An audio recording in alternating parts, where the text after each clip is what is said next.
All right, we are online. So hello everyone, my name is Maciej Kandrik and I'm director of Adama Institute. Today we are here to discuss a topic of really great interest and importance, and we will discuss impact or possible impacts of a new NATO strategic concept on the defense of the Baltic states.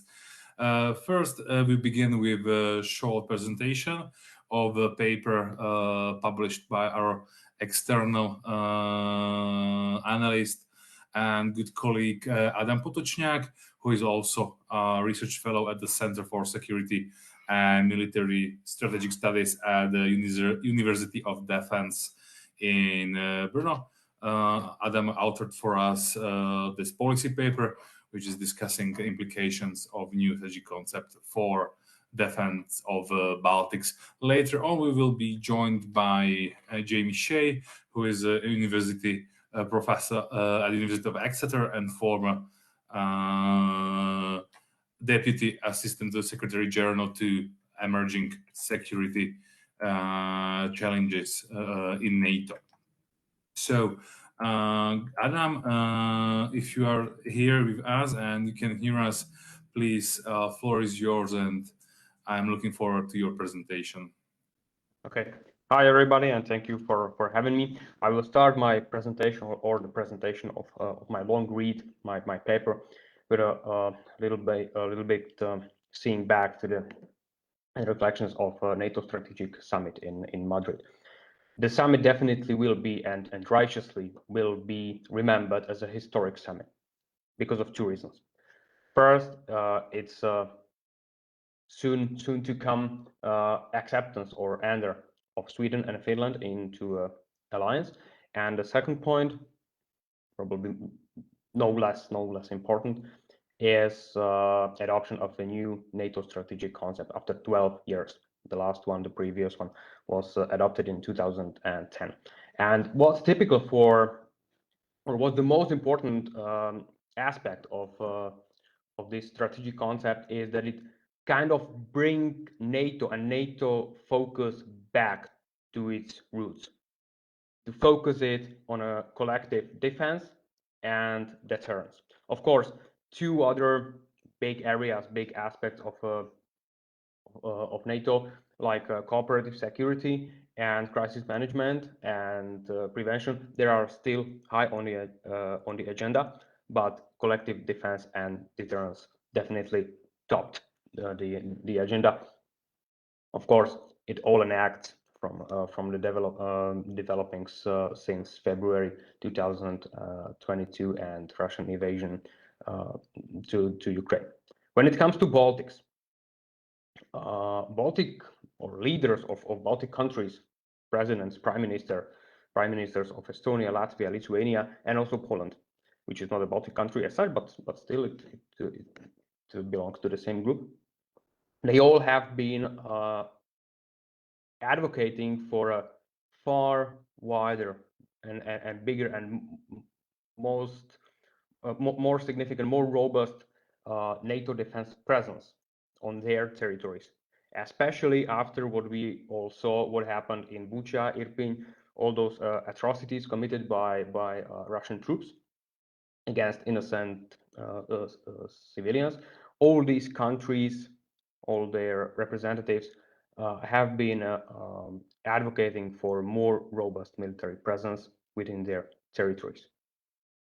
And what they basically wanted to achieve was to formal pledge to deploy at least brigade size units in every Baltic state. As you know, now there are battalion-sized battle groups in Estonia, Latvia, and Lithuania. And what these countries wanted was an upgrade for those battalion-sized group to brigade-size battle groups with additional maritime defense capabilities and air defense capabilities. The problem is that NATO and the summit, NATO Madrid summit, still decided to maintain the so-called tripwire strategy, which means we still have battalion-sized groups in every Baltic state, and quote unquote only in case of crisis, more troops will rush into these states to enhance and to strengthen their defense posture. The alliance keeps there. As of now, the requirements or aims that these countries wanted to achieve, they were not met. But still, in Estonia, some 10, 12 days ago, started a massive NATO-Estonia exercise to identify and to find out capabilities, requirements, and needs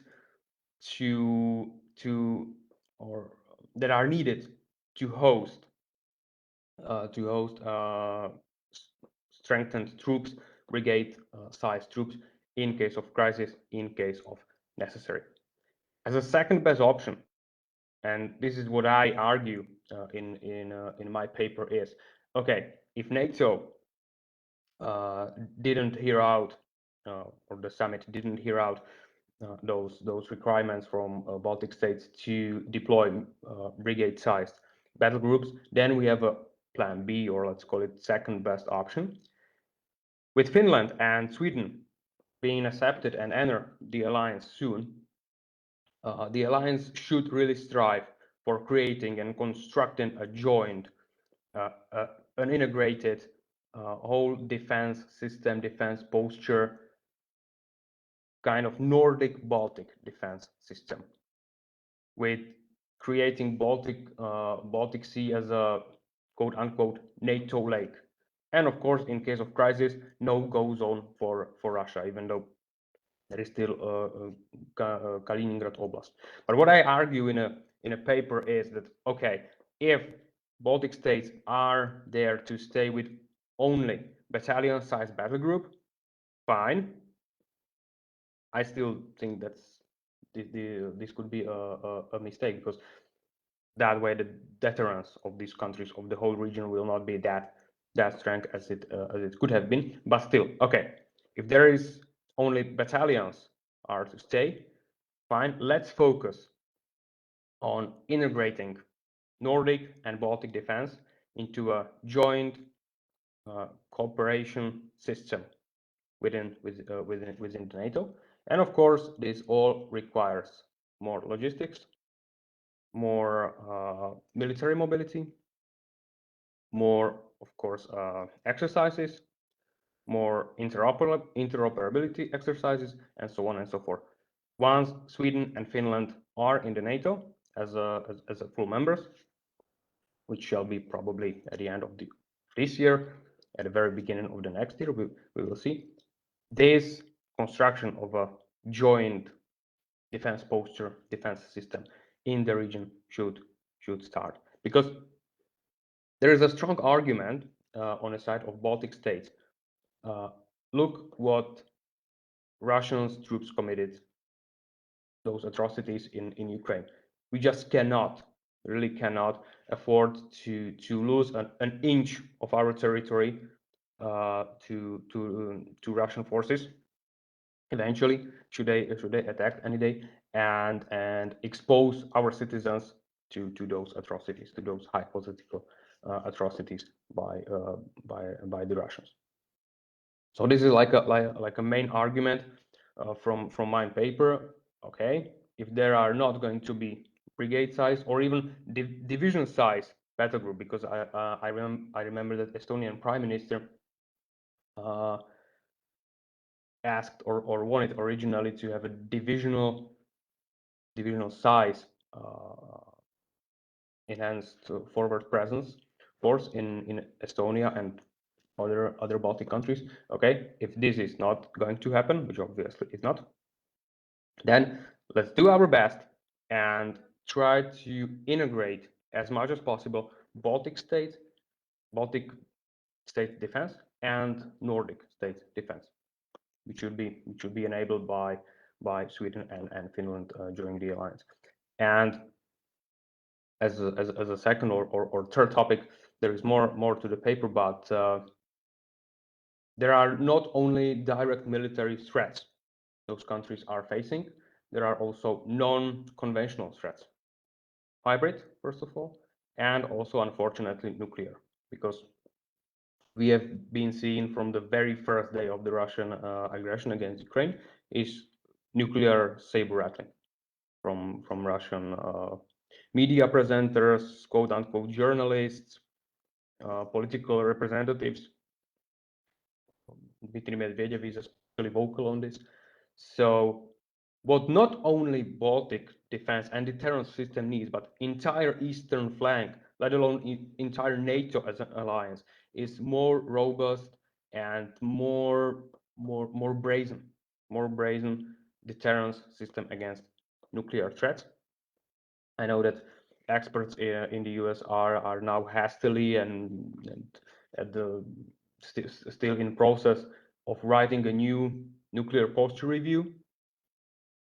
So they are reacting somehow to the Russia-Ukrainian war also on this area. But back to the paper. What I'm trying to say is there are not only conventional threats Baltic countries may be facing. Let's hope not, but we need to plan for the worst to be ready for the best. But as I said, there are also hybrid threats with which Baltic countries have been dealing within last 10 years, plus and minus, maybe more, regarding Estonia, cyber attacks in 2007, and of course those nuclear threats. So all these areas needs to be somehow addressed, and defense posture of NATO definitely should be strengthened within all three Baltic states, as well as Poland, because those countries, especially those 4 countries, are at the very edge of the so-called eastern flank. They are actually eastern front, or eastern front of the eastern flank. And what we have seen in Ukraine is basically that a conventional conflict might prolong for not only weeks but months. It has been how many? 7 months since Russia invaded Ukraine. Fightings are still going on. So in a very worst case scenario, NATO really should be prepared for those worst scenarios, and need to significantly strengthen its military mobility, interoperability, and ammunition stocks. Because as we see in Ukraine, those stocks we had were depleted very quickly, because we all supported Ukraine, delivered, sold, donated, whatever there is, our munitions, and some European countries are seriously running out of ammunition. So these are the steps we need to conduct. It's more in detail in the paper as such, and should there be potential questions, remarks, whatever, we can start discussion, because it's more convenient to address specific issues, not the paper as such. Okay, thank you, Mati. Thank you, Adam. Thank you for a brief overview of your paper. First, I would like to start taking this discussion to the national level. Maybe if you speak more about what we see, what kind of reactions, what kind of plans already proposed or even put in action in Estonia, Latvia, and Lithuania. As you just mentioned, all of the countries are really big supporters of Ukraine, and their especially military aid to Kiev is significant. So their own stocks are depleting. I would like to see how our national level decisions in Baltic states look right now and where we are heading in the reaction to war in Ukraine? Yeah, thank you. Well, when it comes exactly to Ukraine, it's interesting that all three Baltic states demonstrated their serious interest in significant strengthening their ground forces. For example, by HIMARS systems, which proved very efficient in Ukraine.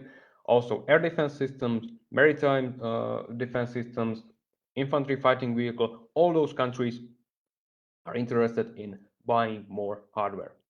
That's perfectly logical, perfectly understandable in a situation we have in Ukraine and all these countries bordering Russia, sharing actually more than 1,600 kilometers long border with Russia or Belarus, which is actually the same from the military point of view. So first, all these countries are interested in buying new hardware. Perfect. What do we need to buy more? We need more money. All three countries pledged to significantly raise their defense budgets. Just today, I read an article that Estonia is going to raise from 2.3% of GDP to 2.8% next year in 2023, which is almost reaching a level of 3%, which Poland also pledged to. So this is a significant raise in defense spending.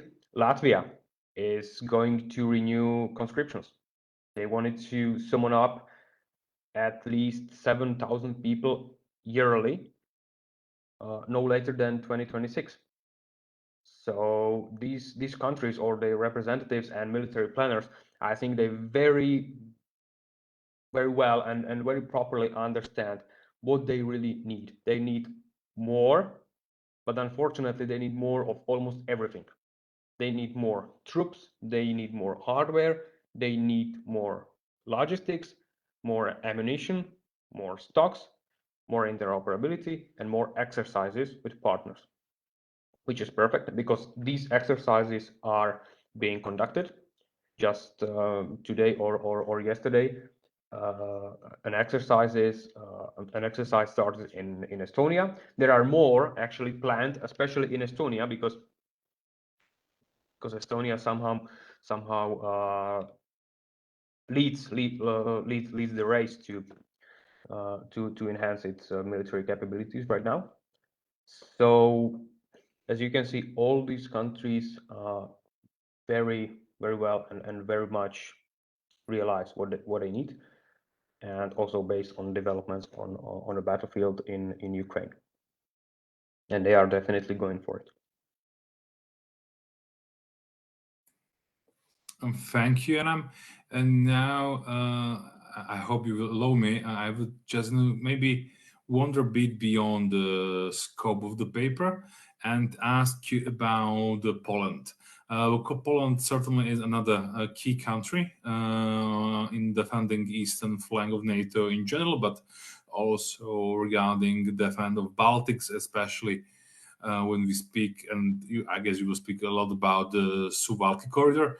So with a new NATO strategic concept and changes announced, or also changes announced, new plans announced in Warsaw, where do you see the role for Poland in defending Baltic states? Well, thank you very much for bringing up Suwalki Gap, because it's a notorious area, notorious spot on a map, but also a potential nightmare for NATO, for supporting its forces in the Baltics, and therefore that's an strong additional argument for what I argue in the paper, for establishing and creating joint and whole Nordic Baltic system as a method to overcome the problems caused by 65 kilometers wide Suwalki Gap, equipped with 2 motorways and 1 railway. So when it comes to Poland, well, some colleagues, analysts say Poland already is a regional military power. Some others say Poland has a plan to be or is going to be. I don't want to get into the argument whether it is actually or whether it's going to be, but Polish government and Polish military planners definitely very much understand where their position is, geographical position, political position, of course, shared history. We can discuss along and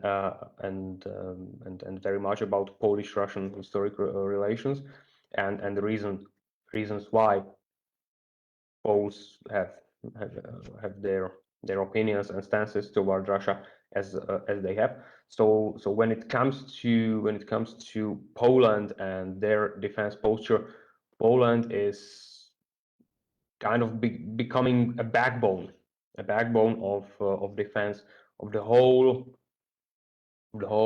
eastern flank, if not the whole eastern flank, then at least its northern part. So Poland plus Baltics. And we can see it also in regard to Ukraine, to the war. Poland has been one of the most vocal and most active supporter of Ukraine, and of course it's gonna be also in regard to the Baltic states when it comes to enhancing their defense posture and promoting their interoperabilities, logistics, exercises, and so on and so forth. Because for Poland, it applies basically the same problem as for the Baltic states. It shares quite long borders with Russia in Kaliningrad Oblast and with Belarus. So Poles also understand that they are on the edge, on the front line. Thank you, Adam, and I'm really happy to say that we have also your co-speaker here, Jamie. Hello, great to see you. I'm really glad that you were able to make it. Welcome to our discussion. Hello to London. Yeah, Maciej and Adam, thank you.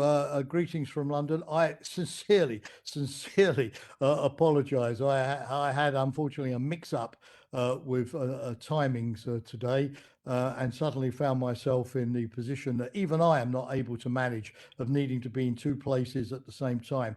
I'm really sorry to come in late, but hopefully not too late, and obviously very happy to make some comments about Adam's excellent paper, Maciej. So you just tell me when you want to bring me in. I'm totally at your disposal. It's great to join you, and again, I sincerely apologize for the inconvenience I've caused everybody by being late today.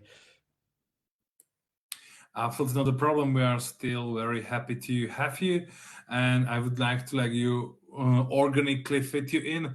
I was just asking Adam on the role of Poland in defending Baltics. Even yet, Poland was beyond the scope of the paper itself, but yet it's a key part of the bigger picture. How NATO would plan to defend Baltics if it's ever been necessary. Let's hope not, but if yes, Poland will be an important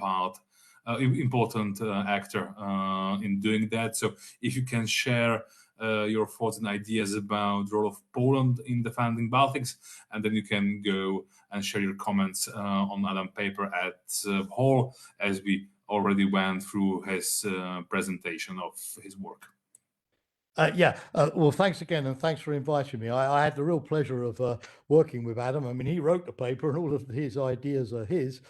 So he gets 99.99% of the credit, but I will claim the remaining 0.01% in terms of having had the opportunity to give him feedback as the paper progressed. No, I think, Maciej, in terms of the role of Poland in addressing the Baltic states, I think, there has to be some sort of clear division of labor in the alliance. I mean, there has to be, if you like, a mixture between, on the one hand, clearly defined national responsibilities. For example, Finland will continue to defend its border with Russia as Finland. It's been doing that for 50 years. It knows how to do it after it joins NATO. Poland, together with the United States, obviously will have the major role for defending Poland. And other allies, of course, will have to have the responsibility for defending the Baltic states. To some degree, this is already in place. As Adam has written very well in the paper, we have these multinational battalions. the UK in Estonia. This is well known. We have, of course, the Germans in Lithuania, the Canadians in Latvia since 2017, when these formations were up and running in the wake of the Russian annexation of Crimea. And they've worked well. I mean, about 20 allies overall have participated in the defense of the Baltic states with air assets and the troops rotating in and out every 6 months in the case of my country, the United Kingdom. The challenge, as Adam rightly says in his paper, of course, is now to beef them up.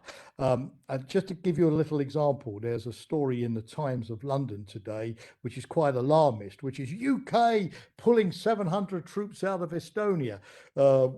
Does this mean that the British Army is too small to fulfill its commitments? Well, yeah, in a way, maybe yes.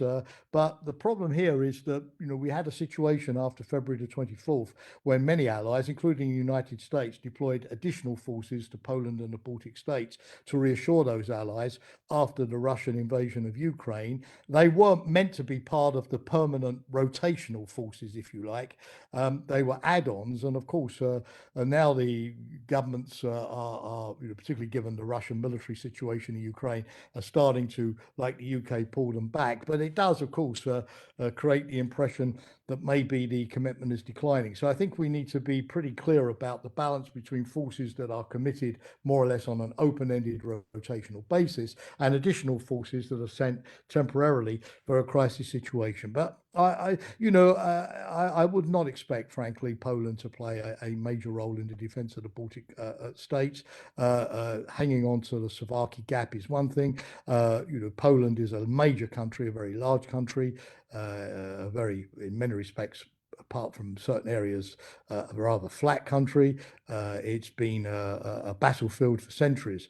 And my sense is that, the Poles and the United States should specialize in the defense of Poland, which is not to say that in a crisis situation, the Supreme Allied Commander would not ask for temporary deployments here or there, obviously, as the situation advanced. But I think it works best in NATO, where countries have clearly defined responsibilities. That's your sector of the front.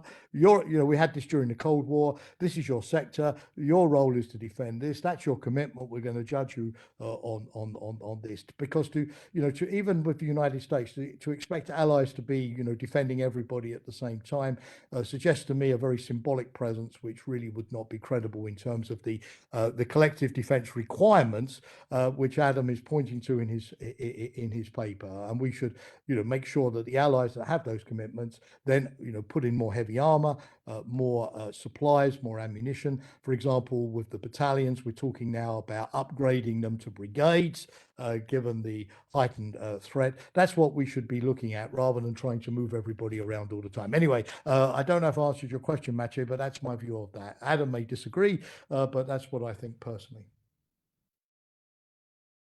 Yeah, it was a very fine question. I wasn't trying to suggest that Poland should be responsible or in charge of the fan in Baltics, but as you mentioned, we were discussing Suwałki Gap issue a bit before you joined. So in after the first half of our discussion, I would like to ask people who join us for the discussion. We have here Ludas Danavicius and our ambassador to the United States, Mr. Jaworczyk, as participants. If there are any questions you would like to ask Adam or Jamie at this moment. It's Ludas, I wanted to ask, what do you think about those brigades? Yes, in Lithuania, we are thinking about German brigade, but about Latvia and Estonia, what are your predictions, how it will develop in their case? Okay, am I going to answer the question? Adam, both, actually. Adam, I think you, as the author of the paper, Okay. you go first in every case, and Okay, I'll add a few comments afterwards. Okay, so when it comes to battalion/brigades in every Baltic state, not only Lithuania, the decision of the summit is to keep battalion-sized battle groups on a spot, on the ground, establish brigade-size headquarters and command structure. So in case of crisis, in case of need, those response force could, quote unquote, swiftly rush into the theater and operate under upgraded command structure. But as for now, there is a decision that those brigades, well, officially there are brigades committed to every Baltic state, but physically these brigades are still located and deployed in countries like Germany, France, UK, those countries not located on an eastern flank. And in case of need, in case of crisis, those forces will be sent to Baltic to enhance its defense and deterrence posture. So there is a pledge for every country, a valid pledge of one brigade plus additional air and maritime defense. But in a physical world, there are still battalion-sized battle groups. I would, yeah, for Adam, completely great. I would add for my part that we can also, of course, upgrade the existing battalions. For example, I was talking on the radio this morning about this UK withdrawal of 700 troops that were there on a temporary basis, and talking about the rotations. And one thing I picked up on was that the Danes, who are part, of course, of the British battle group in Estonia, with the rotation that they're making at the moment, they're bringing in for the first time ever the upgraded version of the Leopard 2 tank, which is probably one of the best tanks in the upgraded version that we have, with the British, obviously, with the Challenger 2. So, you know, it's just a little example of how even within the existing battalion structure, you can introduce, you know, in terms of air defense, multiple launch rocket systems, sophisticated light anti-tank weapons and so on, better air defense, you know, and begin to sort of upgrade your kit in the theatre. It's the pre-supply, of course, of the equipment for brigades is essential because of NATO's well-known military mobility problems. For example, the Germans have made it clear, yes, that they're keeping their brigade back in Germany, but that's close by. But if you're in the UK, which is a long way away, and you've got to get across the channel and everything, and we know in NATO from exercises that military mobility can sometimes be difficult, particularly in a conflict situation, of course, where maybe there would be attacks on your critical infrastructure, making it difficult for you to move, that it probably makes sense to at least try to put part of these elements closer by. For example, the UK has reopened its base at Senilager in Germany, and, you know, to have elements there which could, you know, be in Estonia in a third of the time vis-a-vis the UK might make sense as well. You know, this is Adam writes about this very well in the paper, but it's this whole problem of you know, the mobilization speed and the mobility issue that becomes very, very important if you are continuing to want to keep the brigade reinforcements outside the Baltic states themselves.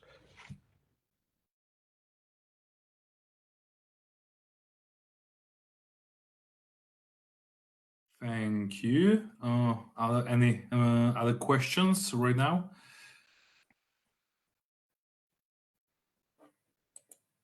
Hello from DC. I also had some issues in connecting to correct time and place. But if I may have a question on this topic of enhancing posture in Baltics, there is always a debate about connectivity with the rest of the eastern flank, and not only north-south connectivity of the posture, but also east and west. Maybe we can just spend few words about how we will ensure that whatever is done in supporting the posture in the Baltics, which is very, very important, how to ensure the connectivity with the rest of the eastern flank, the cohesion of the posture on other parts of the eastern flank. It was a huge debate before I left Brussels, and we were insistent, all of the Bucharest 9, about consistency of the plans, consistency of the deployments, and obviously after the February of this year, after the Russian war on Ukraine invasion, another invasion on Ukraine, there are more questions how the whole flank is secured and whether the deployment will be permanent, rotational, flexible. So perhaps a few thoughts on this as well will be worthwhile to have and to just having an open air as well. My take is that the Russian war in Ukraine just proved that the plans for the enhanced forward presence were upgraded. We have a new military strategy of NATO and other strategic documents, and we are moving to something which can be seen as not a permanent presence. I mean, the permanent is fixed. It's a rotational, flexible response to whatever are the conditions on the east flank, and we still need to have a clear vision, and not only vision but also communication. How all these elements, the EFP in the Baltics, EFP in Poland, in Romania, Bulgaria, and also Slovak and Hungarian and Czech involvement in the east flank, how these are working together. And if there is a pull out of some troops in the Baltics, how it affects the other parts of the east flank, plus the huge question of U.S. presence as well. But I don't want to open too many Pandora's boxes in our debate. But I just wanted to flag the connectivity and coherence of the east flank, which runs from the north to the south and from the east to the west as well. Okay, thank you, Mr. Ambassador. It's honest to have you here. Well, when it comes to connectivity from north to south, this basically somehow supports my argument to create and construct kind of joint and integrated Nordic-Baltic defense system, defense posture. When it comes to connections west, east, well, I kind of don't know what the actual situation or where the actual problems, the biggest problem, the most significant problems are in this area. Because as Jamie correctly said, there are around 20 countries, NATO countries, contributing their troops, their hardware, their troops to enhanced forward presence, which would bring a feeling that the west-east connection somehow works. It definitely could be enhanced somehow. Therefore, I argued in my paper for a bigger and more robust permanent presence in all three Baltic states, which was also based on requirements or claims made by representatives of all these states. NATO decisions, NATO summit decision didn't met those requirements, which is a political solution, political decision. Okay, now we will have to enact or worked out and apply another plans, another strategy, another defense posture, which is based exactly on those response forces rushing to Baltic states once it's necessary. So in order to have it all smooth and manageable and working, as I said, we need to train more. We need to stock up and gear up defense forces, also alliance forces, as well as national defense forces of Estonia, Latvia, Lithuania, and all those countries.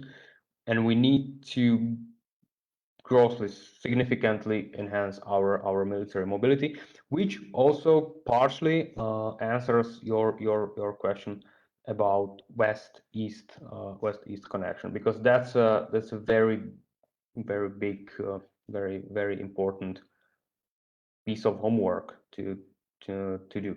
Okay, if we adopted a decision to send additional forces to Baltic states after the crisis occur or after the crisis is imminent, okay, but then we need to really work out very seriously and hardly on our military mobility, and we need to somehow, as Jamie correctly said, we need to somehow divide responsibilities and tasks.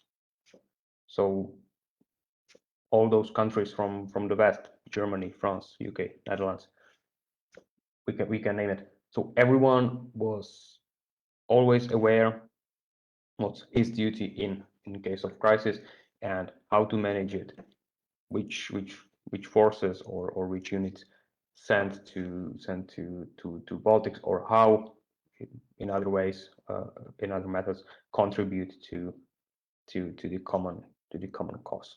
But maybe Jamie, as a far more experienced NATO insider, I might add something to. Well, thanks, Adam. I don't know, because it will be because I'm an old, experienced NATO dinosaur, but thank you, Ambassador, and it's great to have you on the call, by the way. But I've got a couple of sort of thoughts that build on what Adam said. I mean, I think the first thing is that, with the rotation cycles, there's a need, to sort of redo interoperability every time a new unit shows up. For again, just to use the example of the UK up there in Estonia, at the moment, the Royal Welsh have done their 6 months, and they're being replaced by the Royal Regiment of Hussars. And when the Hussars arrive, the first thing they're going to do is to have an exercise with the Estonian defense forces, because, as you know, they're integrated loosely into the Estonian army. So that they can, learn the art of interoperability, which the Royal Welsh have been practicing for the last 6 months, but, they're now going back to the UK. So there is, with rotation, this constant need to have exercises and training to make sure that you don't lose interoperability and have to start from scratch. So, and of course, the interaction, somebody mentioned this with the local forces, it is going to be very important indeed. So that's one thing. When it comes to north-south, I mean, I think that SACEUR, Supreme Allied Commander Europe, will obviously want to keep a number of strategic reserve forces. That, of course, as Adam knows, because we discussed this when he was writing his paper, there's always the difficult balance between forces on the border, because, given what Russia does to your territory, look at Ukraine, it's like a medieval army of locusts. Once it occupies somebody's territory, destroying everything, taking away all of the industry, taking away the populations, contaminating the ground. God, you don't want to give the Russians any of your territory, because it will set it back by several centuries. So I can well understand the argument for defense on borders.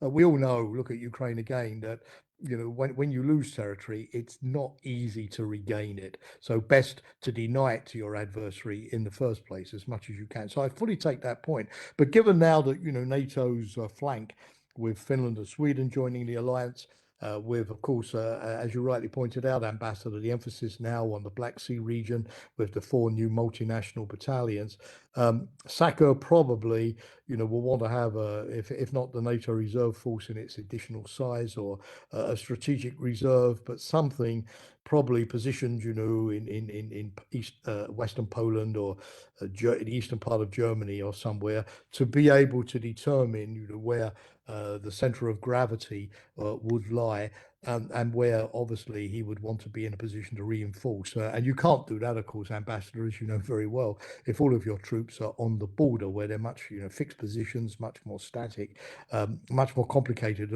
for them to move. That said, I think, Ambassador, your point is entirely right. NATO can't just look at west-east mobility, which has been the debate up until now. We also have to look at, in terms of, railway networks, in terms of roads, in terms of, air corridors, north-south, south-north mobility too. The only thing, of course, Ambassador, as you rightly know, is that attacking with land forces in the Black Sea region would be more difficult for Russia, because it would mean amphibious operations across the Black Sea, much more complicated, of course, particularly if they're up against a good defense. So you obviously, in terms of the different ways in which the threat could express itself, would want to have perhaps more border defense in one area and more flexible tactical reserve formations, more mobile, according to where the problem is in other areas as well.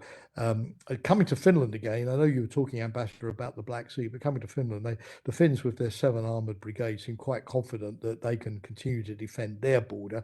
Of course, NATO will have to look at contingency plans, but it does mean that contrary to what may have happened in previous rounds of NATO enlargement, when Finland and Sweden join, there's probably no need for NATO to try to put hundreds of thousands of troops on their territories simply to ensure collective defense. So that will make the task somewhat easier, I think, for NATO planners.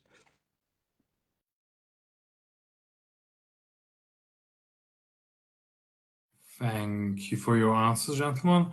I just want to remind that for everyone who is watching us on a Facebook live stream, we are ready to take your questions also from there. Just type it down to the chat, and I will be able to repeat them to our discussants. Till then, I have one question of myself. And as you, Adam, and Jimmy both mentioned, priorities, there are a lot of priorities. Baltic states need to beef up their manpower. We need to train more. We need to gear up. We need to invest much more in infrastructure. And it's all asked for a lot of spending in coming years, as we are currently not looking, I guess, for the most brightest future for our economies. What would you say, or would you set up as top priorities where Baltic states, but maybe not only Baltic states, but also beyond Baltics, where the spending should focus on the very beginning? Well, thank you. From my point of view, it's going to be ammunition and stocks, because we have seen in Ukraine and other conflicts, but more up to date or more visibly, it is demonstrated in Ukraine that ammunition stocks are going to be depleted very easily, very quickly on both sides. And we are actually, some European states are running out of stocks, and we need to refresh them and even upgrade them. So the first priority would be ammunition stock. And when it comes to Baltics, all 3 states are quite small in population and, of course, area.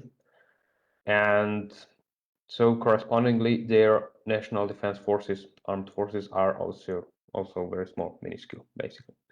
So what they need, and Latvia is heading that direction, is to somehow strengthen their reserve corps, reserve components, by re-establishing a conscription system, or somehow enhancing active reserve components to the armed forces.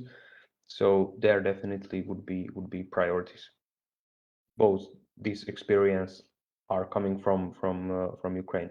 Unfortunately, conventional conflicts in Europe can be prolonged, can last for months, as we see in Ukraine, and therefore our national armies need enough firepower and manpower and hardware, of course, when it comes to specific systems, vehicles, and so on and so forth.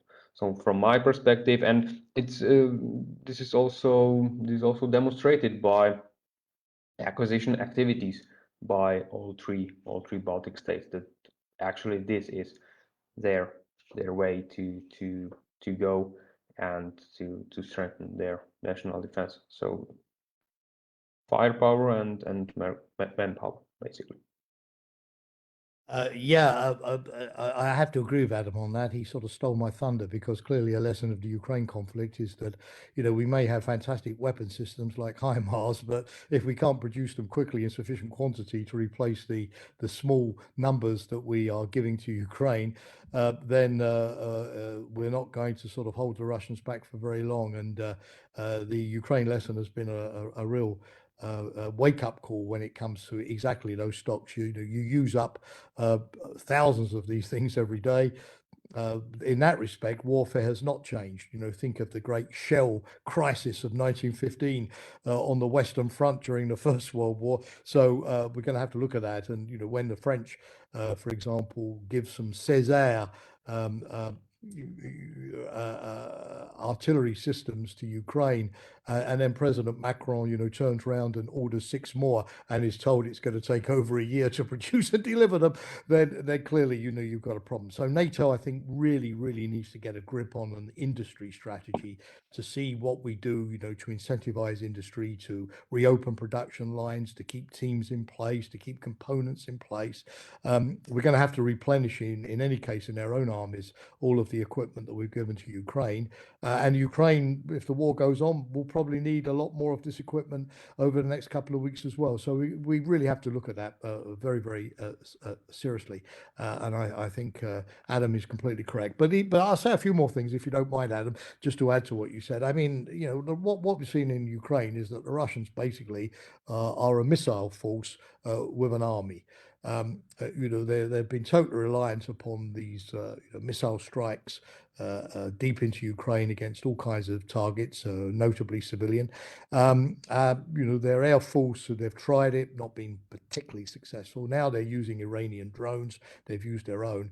And presumably, if Russia is able to restock, because of course, after the conflict in Ukraine, we don't know, to what extent with the chip problem, with the Western sanctions, they'll be able to rebuild their missile force quickly. We don't even know, how many missiles they still have. They've fired a lot. But it's interesting, by the way, that apparently they've been buying Iranian drones because they're cheaper to use than the Russian ballistic missiles. So, but again, the object lesson is air defense, air defense, air defense. And NATO, I think, hasn't really paid enough attention to this in Poland or the Baltic states.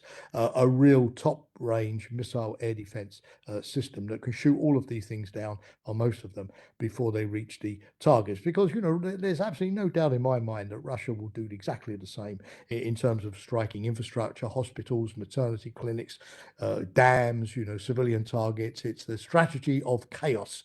And we've got to be prepared for that, because the more chaos they cause, refugees, displaced people, the harder it will be for NATO to conduct military operations. So so that's the second thing I'd say. The third thing is to make sure that the battalions really are up to the job of holding the Russians back until the reinforcements arrive. I mean, at the beginning, back in 2014 and 2015, Adam remembers this, people would say, but the battalions are just there as a tripwire, political deterrence, just to show the flag and to be able to sort of ascertain that it looks like an attack, it sounds like an attack, it moves like an attack, it must be an attack. I think we're beyond that now, which is the reason I'm very sympathetic to many of the recommendations that Adam makes. We need these guys to be able to hold the Russians back until the reinforcements arrive. Again, with the Russian way of warfare, you don't want to give up land if you don't have to. You'll pay billions to restore it later on. And then finally, cyber. Now, I was at a meeting at Chatham House just a couple of moments ago. Again, Machin, forgive me the reason why I was late. On the cyber dimensions of the Ukrainian conflict, and speaking with some experts in the British government. And, although cyber has not received a lot of attention, because people have been obviously focusing on the stuff that you see on TV, right? The conventional war, the tanks, and so on. There has, as everybody knows, been an enormous amount of cyber activity, and the Russians have tried virtually everything, particularly in the early stages of the conflict, to destabilize, of course, the Ukrainian command and control.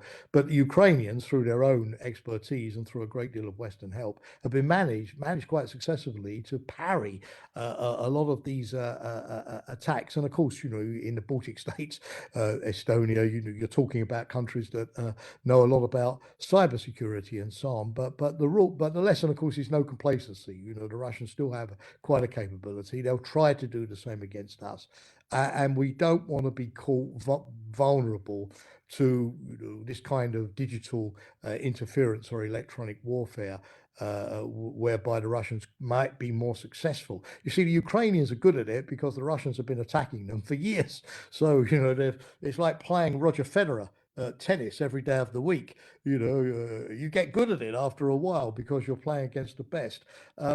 So we mustn't sort of, because of Ukraine, having been so focused on conventional warfare, we mustn't sort of stop thinking about the cyber and the hybrid dimensions, the disinformation campaigns, the panic the civilian population, all of these kind of things, where Russia has been quite successful in the past, because they could be more successful against us than, surprisingly, they have been against the Ukrainians. So, Adam, forgive me, but I just wanted to add those kind of thoughts as well.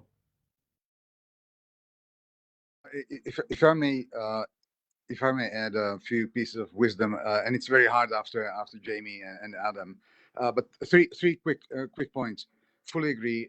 What we need is to ramp up our capabilities, the air defense, because that's where flying objects are coming from distance. To hold the land, that means we have to strengthen our land defense, ammunition, and training of land forces. But what you, Jamie, you alluded to, and I want to be more explicit, is the capacity to replenish the stocks. And for that, we need to have a robust connection between government and private sector, because most of the production line is owned by the private sector. And it's no state secret, it's not rocket science, even here in the US, where we are still not in a position to say, yes, we are shortening the delivery periods for crucial pieces of ammunition. This is not state secret. This is just plain fact. To whoever you talk. So this is a huge task. The last thing about cyber. Once again, thank you, Jamie, for pointing out to cyber, because Russians are using cyber as a prelude to hard military attack. But what we are seeing now is an interesting thing when Russians are not using cyber attacks to bring even bigger havoc in Ukraine and in NATO allies. So I don't want to be sounding complacent, but it looks like Russians are not up to the game in cyber when it comes to waging a real war, not just on cyber. But what I wanted just to reiterate all three things, just to have our good plans and understanding what we need as a priority targets in our force goals, to have a good debate and secured lines of supply from the private sector. And for that, the governments have to be more bold in securing the contracts and production capacity lines. And the third, to really not be distracted by Russian or lack of high quality Russian cyber attacks, and to be complacent. Well, cyber is somewhere like secondary. No, it's still primary, and it's deadly. Thank you. Thanks, Ambassador. Thank you. Thank you very much indeed. And with the next question, I would like to move us a bit to the non-military dimension of the defense, because we have a question from Facebook regarding the Klaipėda LNG terminal. And I will expand it from that point, because as far as I know, the Klaipėda LNG terminal is part of the project built by the support of Free Seas Fund, Free Seas Initiative. Also, there is like North Baltica Railway, which goes back to the already mentioned interconnections north-south across the region.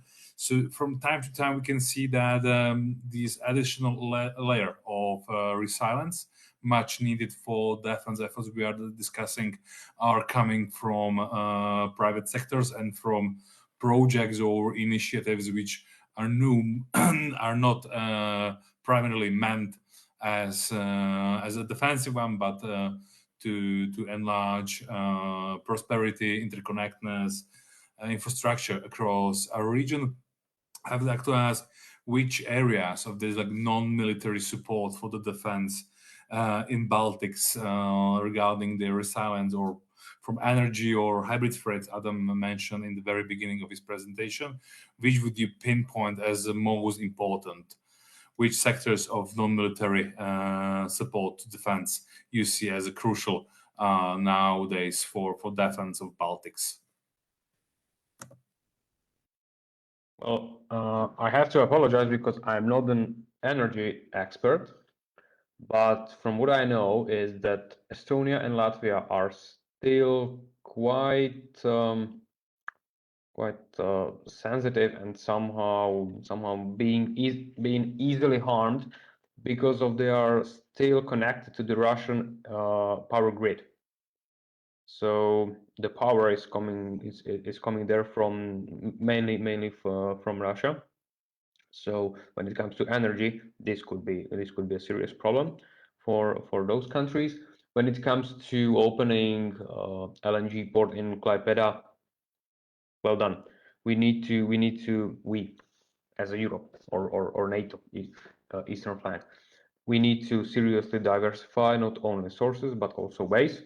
So every single port, every single pipeline is more than welcome. Just yesterday, Baltic pipeline was opened between Denmark and Poland, even though it's going to be fully operational at the beginning of December. But it's in a trial conduct. So when it comes to energy, diversify. But sorry, I'm not expert on energy in the Baltics. Yeah, for my part, neither am I really an energy security person, but clearly I agree about diversification. I think also, NATO has to sort of look at Russian sabotage operations. I mean, at the moment, as you know, we've got this interesting case of the leakages of gas from Nord Stream 1. Obviously, Nord Stream 2 has not yet sort of gone into operation and probably never will. But how did the Russians do it in the Baltic Sea? What did they use, a submarine? Or so I think we need to study these instances very hard to sort of draw the lessons in terms of the protection of our critical infrastructure, because clearly, anything that the Russians see as the Achilles heel of the NATO coalition, NATO alliance, they're going to try to disrupt. And they're quite good at this kind of thing. And of course, there's the missile threat as well as the sort of Spetsnaz type of sabotage operations. I think the second thing, in terms of the non-military side, is clearly going to be the whole sort of disinformation space. I mean, the Russians will be using vast amounts of propaganda. This is basically what they do these days. They will obviously try, particularly vis-a-vis the Russian-speaking populations in the Baltic states, but the general citizens as well. Surrender, it's better for you than resistance, and so on. And we're really going to have to, I think, make sure that we have an effective sort of way of combating that, exposing it, of messaging, of communication. We can't naturally assume, simply because we're at war with somebody who's invading us, that our populations will be wholly patriotic and rally around the flag.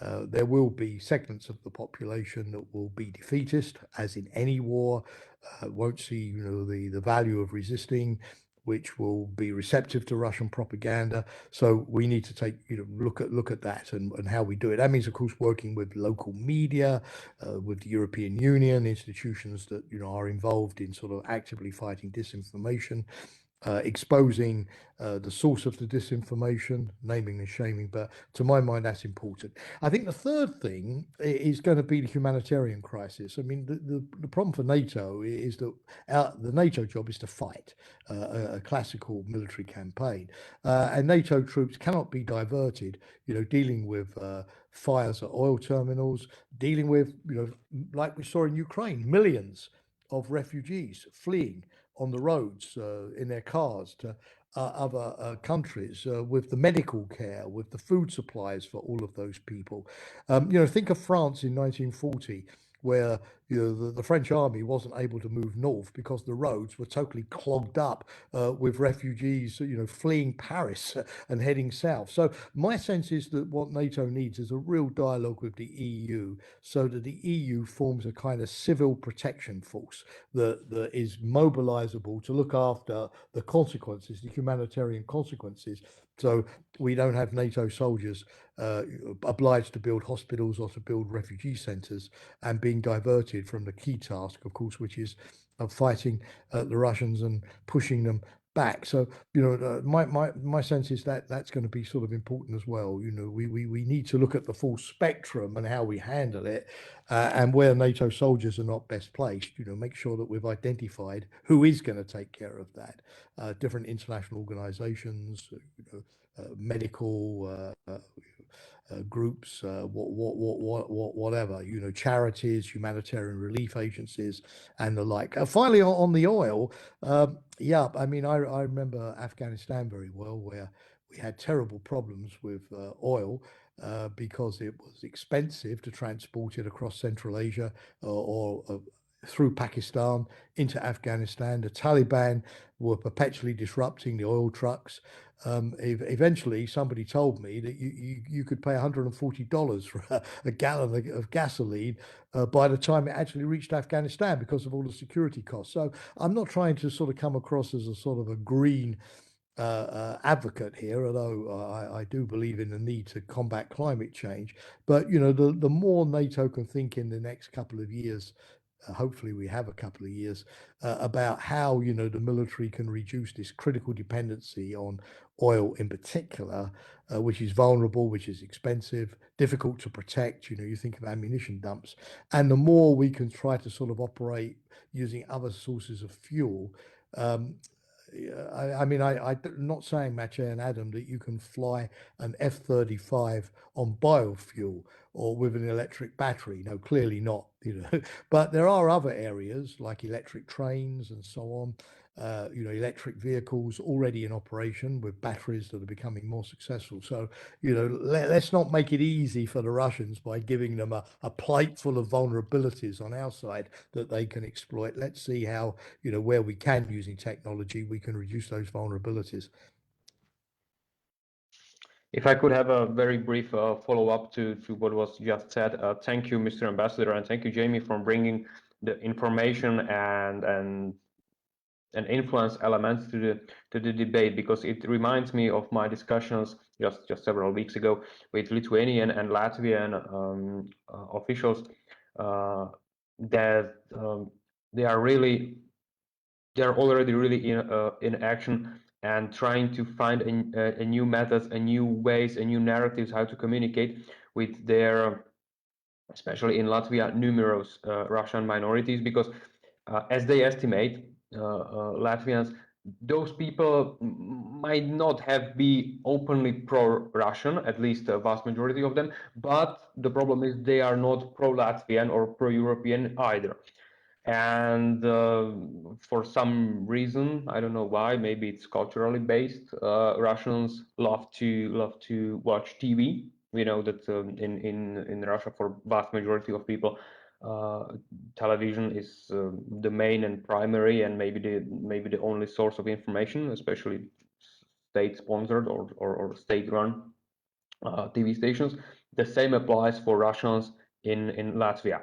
And which channels, which TV stations are they watching? Of course, the Russians ones. So authorities up in Latvia, and I suppose the same applies for Estonia, are already implementing plans and new methods how to approach those people, how to strategically communicate them.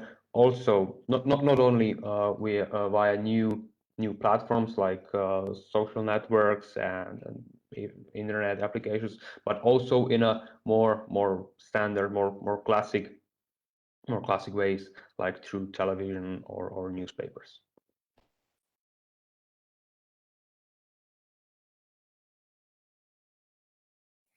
Thank you, Adam, and thank you, gentlemen.